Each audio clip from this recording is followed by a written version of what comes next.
Okay, it is working. All right, so the first thing we're going to do is get the graph. First of all, which type of function is that?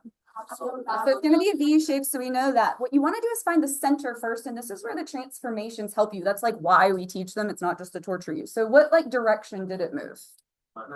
Good. So did it go up or down? No. So starting at the center, you're just going to go left 6. 1, 2, 3, 4, 5, 6. And that is the center point for the V shape. So like that's how you find your new center. Then what I usually do for absolute value, and you can do that, there's a million different ways you can think through things, but because each side is a line, I just do a slope. Do you see the -1/3 out front? So do you remember slope from algebra 1? Like, okay, so down 1/3. So just go down 1/3, down 1/3, down 1/3. Now it kind of doesn't work the other direction. You have to go down 1 and the other way 3. But that is your V shape. So quick and easy, you can get that.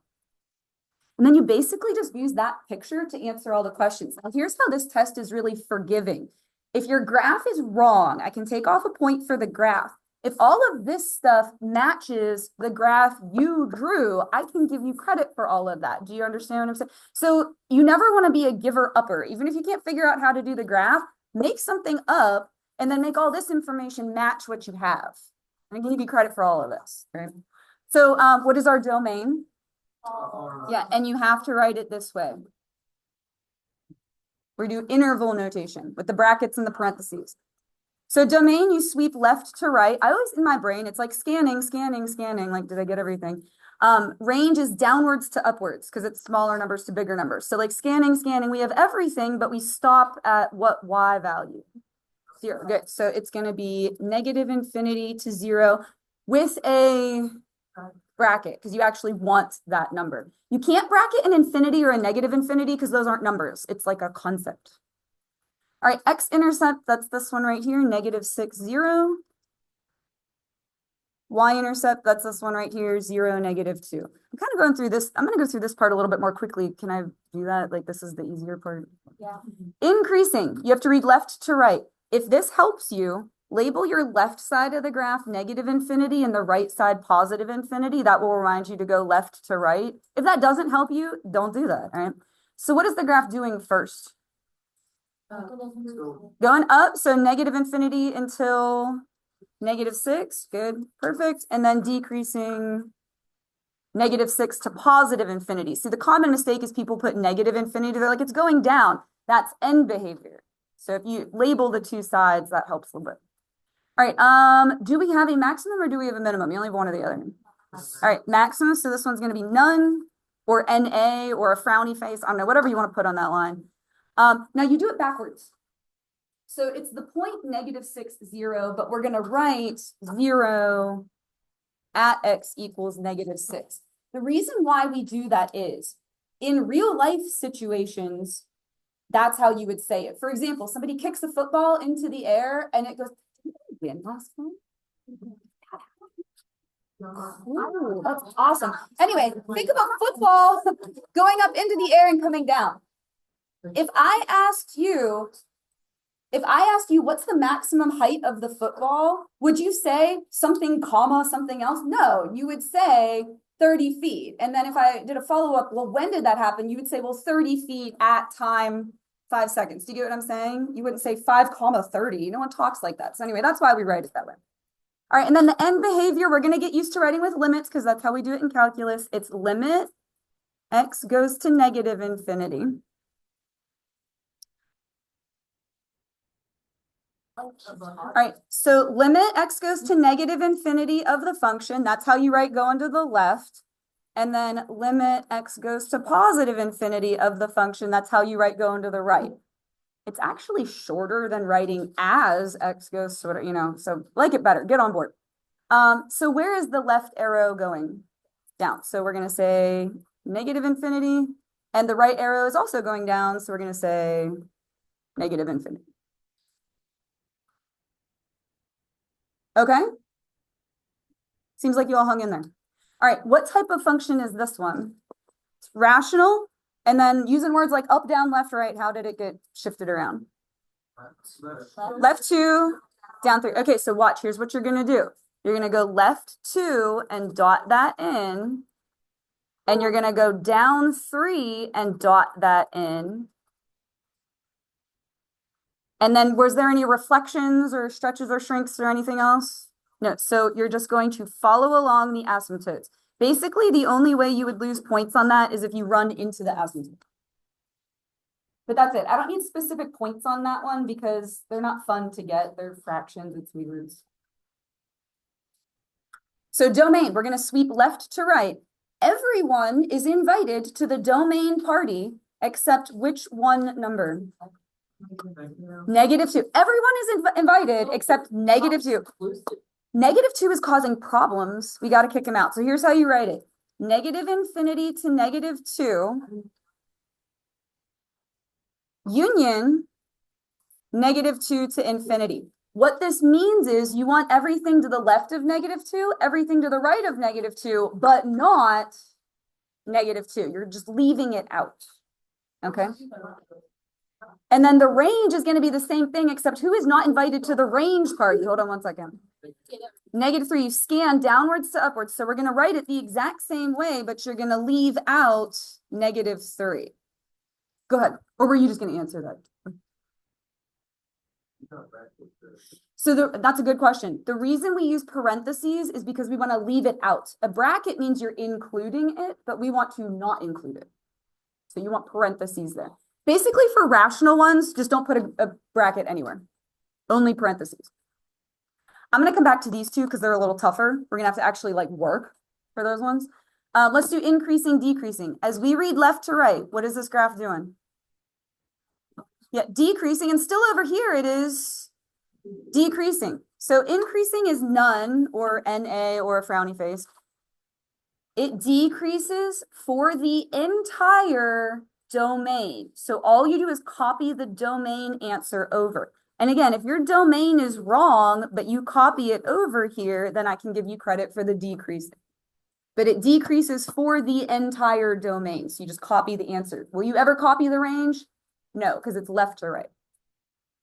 All right, vertical asymptote is good. X equals -2. You have to have the X equals there. And horizontal is Y equals -3. Beautiful. And then go ahead and set up your end behavior. I'll try and make my handwriting real nice for this one so you can see it.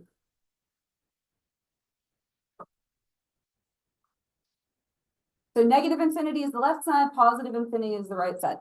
With these ones, I one year had somebody go, "It's cool. There are arrows everywhere. How do I know which ones to look at?" And I was like, valid. Okay. So what I've started doing when I teach it is it's end behavior, not middle behavior. If you take your hand and just cover up the middle of the graph, then you can see the two arrows on the ends, and they're both leveling off at what number? -3. Now, will they ever touch -3? No, but it is behavior. It's just where is it headed? So -3. So let's go back and get the intercepts. I always leave the harder stuff for last. I'll do the y-intercept first. You're going to plug in 0. It's going to be 0, comma something. So if you plug in 0 for x right there, you're going to get 1/2 - 3. Do you see that? 1/2 - 3. Some of you might be able to do that in your head because 1/2 is a nice fraction. What's that going to come out to? It'll be negative. What the world? Never mind. It's going to be -2.5. But real quick. 0.5 - 3. -3 would be -2.5. But real quick, say it wasn't 1/2. Say it was 1/7 or like a fraction that wasn't as friendly. Here's what you do. You erase the 3 and you want to write it as halves. So here's the $1 million question. How many halves is a whole 3? And how'd you do that? Because you're all brilliant. 2 times 3 is 6. You want to get on board with this. You're all staring at me like, I don't want to write that down. It was easy because it was 1/2. Again, what if it was 1/5 or 1/7 or 12th? You know, so it's a good skill to have. And then 1 - 6 is -5. So it's -5 halves, which is -2.5. And I would take either answer, obviously, it's the correct answer, but fun with fractions. X-intercept, instead of plugging in 0, You equal it to 0. I'm going to come down here where I have a little bit more space. You're just going to take this whole equation and set it equal to 0, and then we're going to solve. You're going to do some algebra.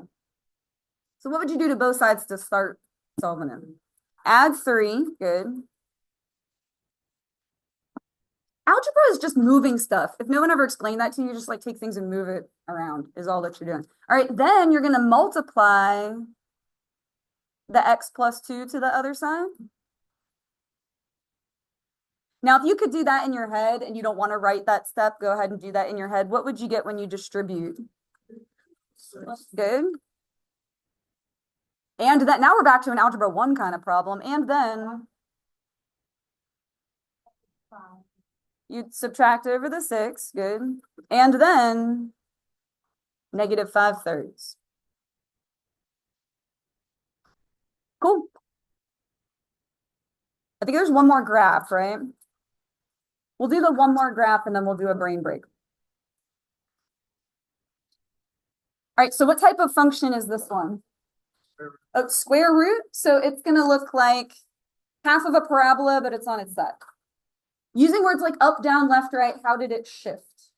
Down 5. Yep, down 5, right 1. So what you're going to do is go right 1, down 5, put a point. That's your new starting point. Now for these ones, I make a table. How you do this is totally up to you. You are in charge of your own destiny, all right? But I would make a table and then just start plugging in numbers. Let's say we plug in something that doesn't work out nicely. What will we do? Cry and scream and run out of the room? Try something else. If it doesn't work, just try something else, all right? Now you want to pick something near where your new center is. Our new center is at 1. Do you see that there? 1. So give me a number near 1. 2. Well, we did 1. So let's do 2. So here we go. Ready? You got to follow me on this. 2 minus 1. Because people get upset about not having a calculator, but this is all you got to do. 2 minus 1 is 1, but we're going to make it square root of negative 1. It's not real. So that one didn't work. Give me another number. Negative 1. Let's try negative 1. Negative 1 minus 1. -2. But then we're going to negative 2, so it's just 2. Square root of 2. Now, I don't know what that is off the top of my head, so we're not going to do that one either. You're skipping a real easy one. 0.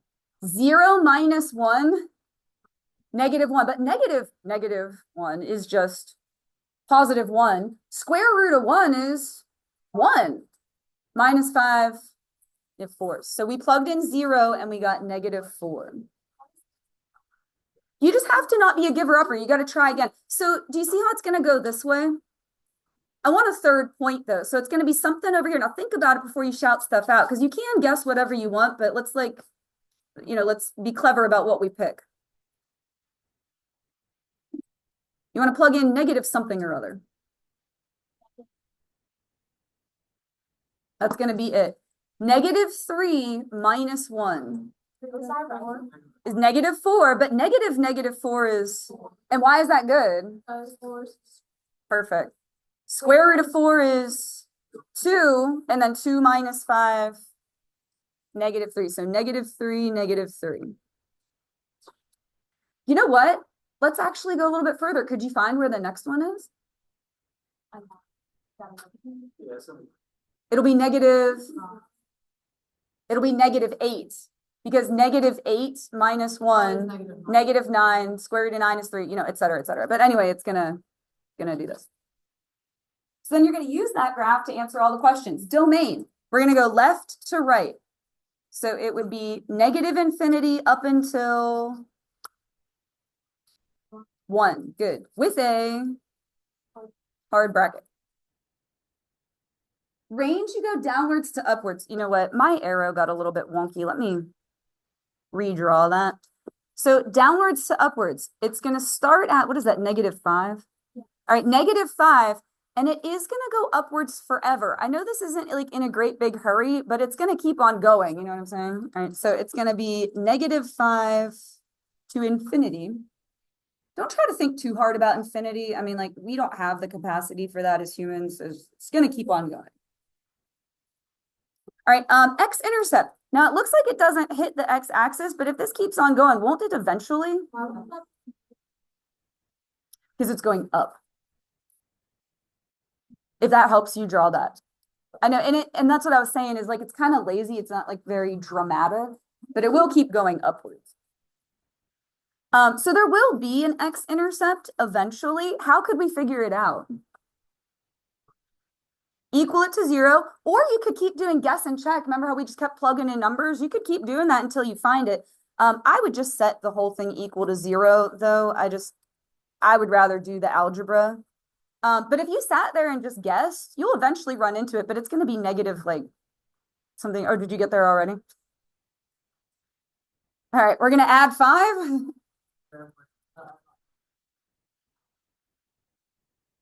And then how do you get rid of a square root? Square it. So 5 squared is 25. I ran out of space, so I will talk you through this. Watch. Here's the easiest way to move a negative to the other side. Are you watching? Don't look away or you're going to miss this. Ready?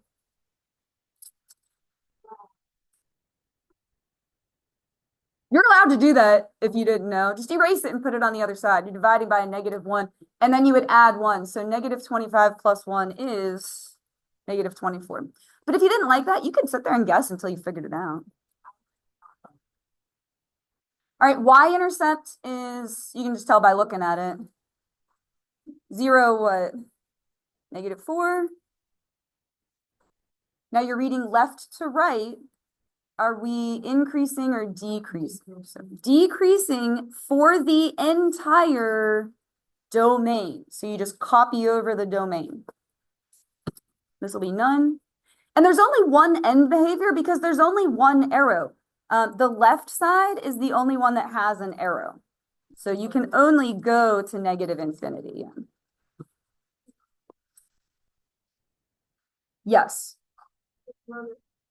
Oh, I'm sorry. Thank you. Usually have another. I apologize. Thank you. I wrote the right answer. I just put them on the wrong spot. I'm sorry, guys. Thank you. Saved the day. All right, and then is this arrow pointing up or down? Again, not super dramatic, but if it kept on going, it's going to keep going up. So these ones, we have a graph given to us, which is super helpful. So relative maximum, that would be this point right here. If it helps you to write it, oh, well, this one's 4, 4, so you kind of can't mess that up. So it'll be 4 at x equals 4. But what I was going to say is if it helps you to write it something, comma, something, and then just reverse it, you know, you can write notes to yourself. Minimum is this point. So -2, comma, -9, and then you just reverse it. So it'll be -9 at x equals -2.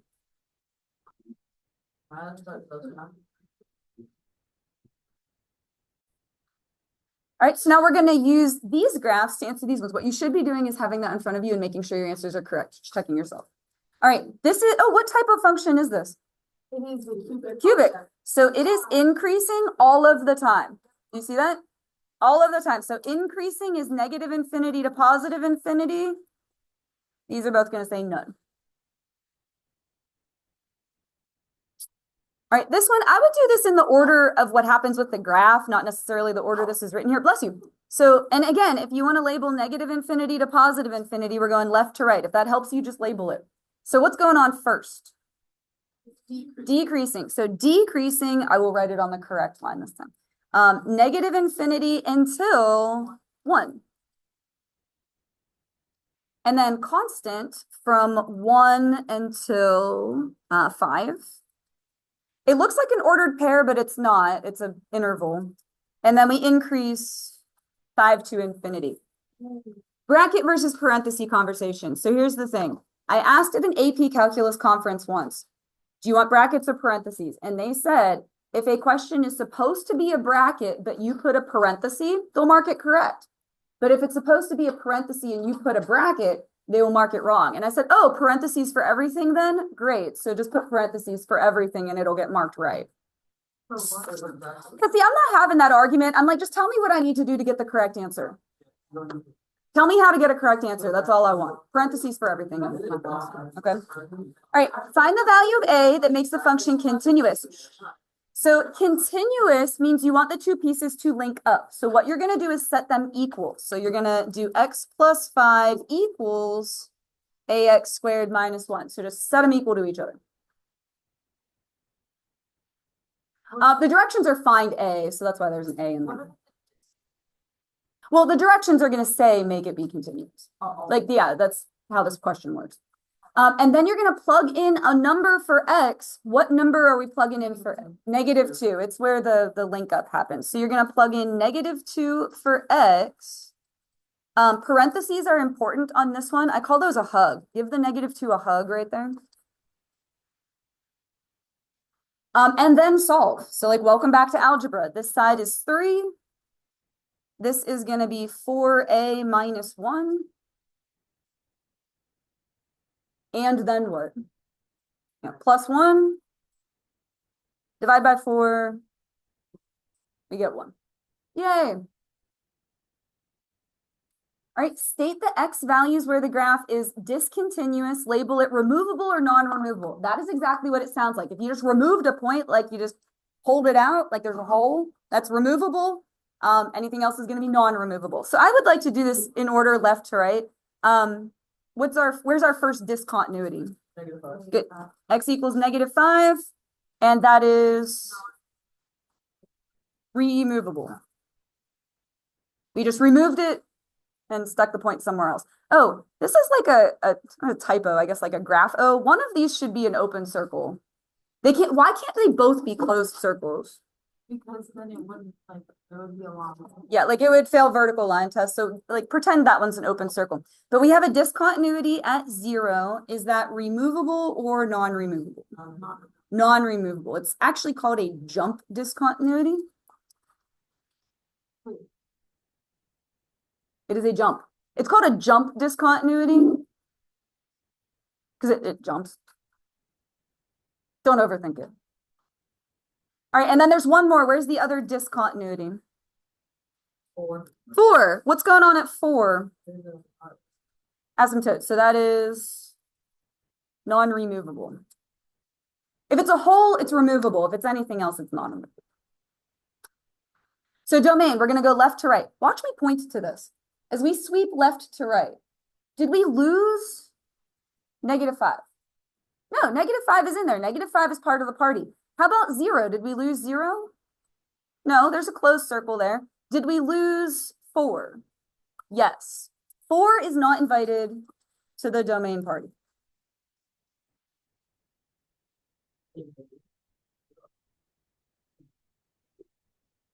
All right, range. Again, watch me point to it. We're going to scan downwards to upwards, smaller numbers to bigger numbers. Did we lose, let's see, -2? Yeah, -2 is gone. And then did we lose anything else? I think we've got everything else the whole way up, right? So -2 is the only number that we lost there.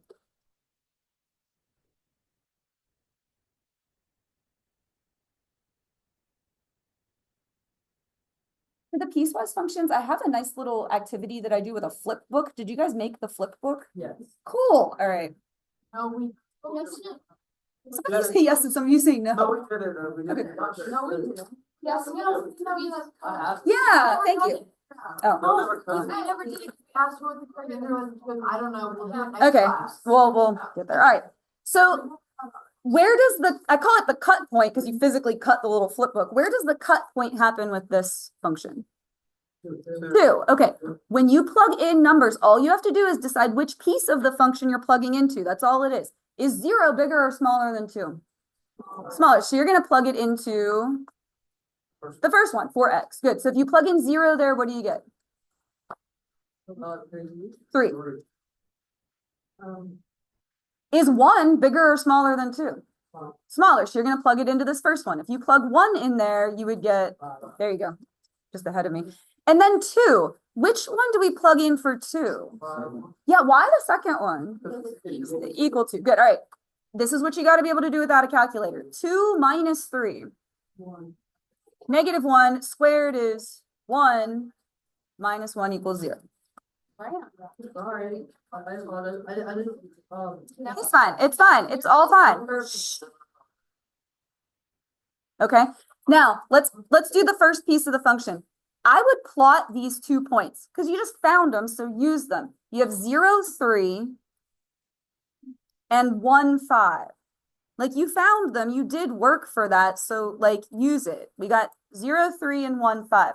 Now this is a line with a slope of 2. Do you see that there? Slope of 2, up 2 over 1 from Algebra 1 class. All right, so you're going to keep going up 2 over 1, up 2 over 1. But on this point right here, I'm going to put an open circle. Why did I do that? Yeah, it's less than 2. It's going to stop there. So it looks like a clock hand. You literally amputate the graph. Like it's a whole line, but you just cut it at 2 is what happened. Wait, why did you not? Because there's not an equal to on that. I'm going to put the solid 1 on this one. And where is the point for 2? Because we already found it. Use the work you already did.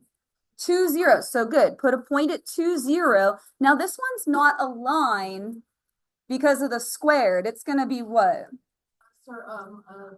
Parabola. Good. And somebody said quadratic over there. You're correct as well. So we need to plug in some other numbers. Let's try 3. We got to find where that center point is. If you plug in 3, good, that would make it 0, minus 1, negative 1. So 3, negative 1. Don't talk over me, guys. And then let's try 4. I'm just plugging in more numbers. If you plug in 4, good. 4 minus 3 is 1, squared is 1, 1 minus 1 is 0. So 4, 0. Oh, do you see how I found the turnaround point? So that's good. I can just go ahead and connect it. Once you find where it turns around, then you're good. You just got to keep going until it looks like parabola. All right, we made it to the back page. We're all good. All right, we're going to use this graph to evaluate these points. Now, I don't have a better explanation for these ones than, hey, look it. So you're going to have to watch. You want the point negative 2 comma something. You're finding what that something is. So I'm going to find negative 2 on the x-axis. See where I'm pointing right there? What is the other part of that point? It's negative 2 what? Negative 1 is your answer. That's all you have to do. It's super easy, but you have to be able to read a graph. Now we're going to do the same thing with negative 1.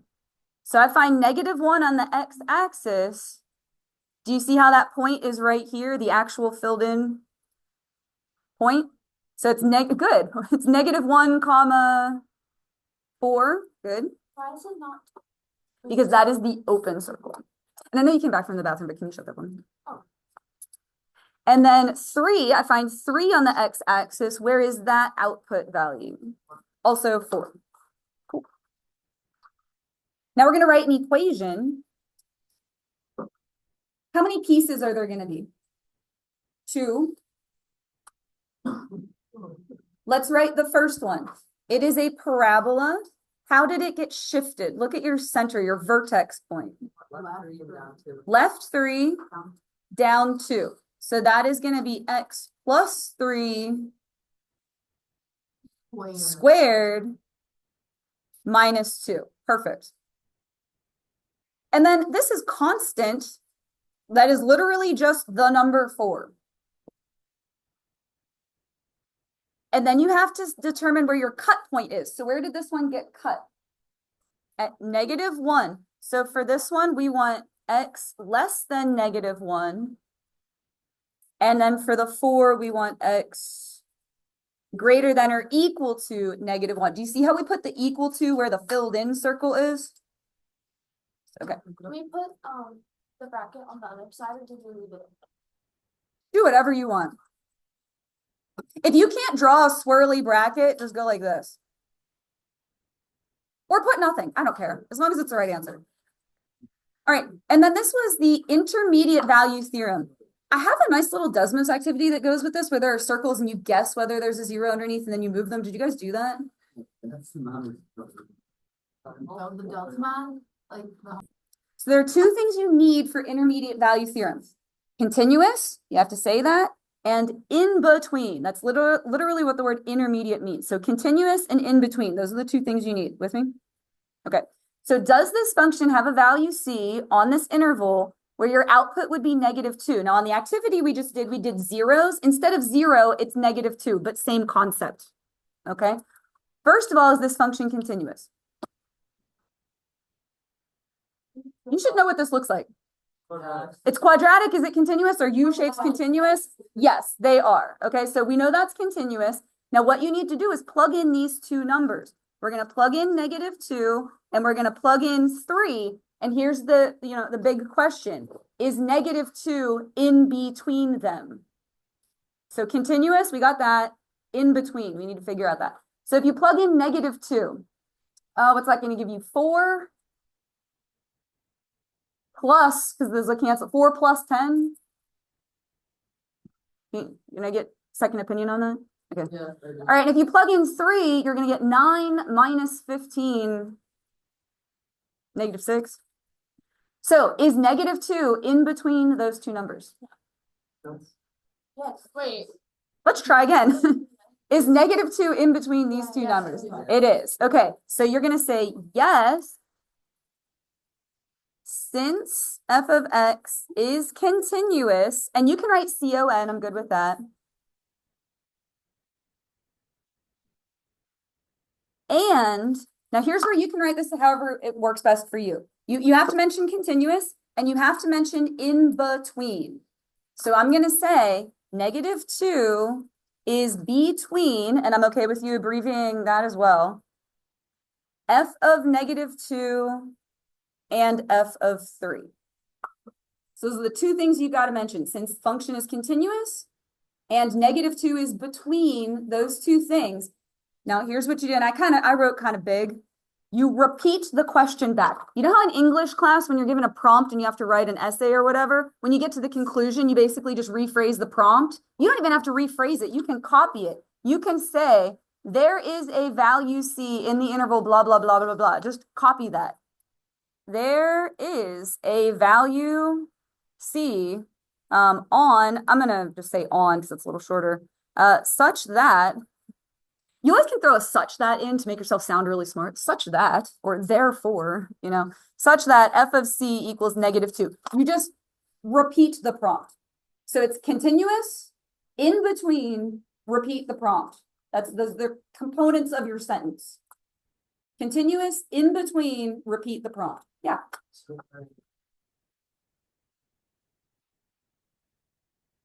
So here's the other way you can say this that's a little shorter, is you can say f of 3 less than -2 less than, but some people don't like the math symbols, that throws them off, but you can write it that way too. That's another way of saying in between.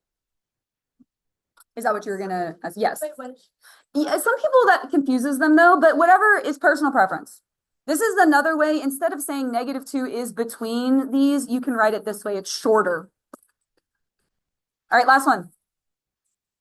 Oh, you like this better? No, like the way you just explained how to do those problems. Oh, okay, yeah. So let's review the 3 things. What are the 3 things? Continuous, between, repeat the prompt. Cool. You're all ready for calculus. All right. Consider the values in the table. Where must there be a 0? Must. Has to be. Oh, were we told it was continuous? Yes. Now, 0 doesn't count as a positive or a negative number, so you can't use that one. Yes, do you see how 0 is in between those? So we would say there is a 0 on the interval 4 to 5 because f of x is continuous and 0 is between f of 4 and f of 5. I wrote the sentence kind of in the other order, but it's the same thing. I repeated the prompt, and then I said continuous, and I said between. So you always reference the x values because it's a left to right thing.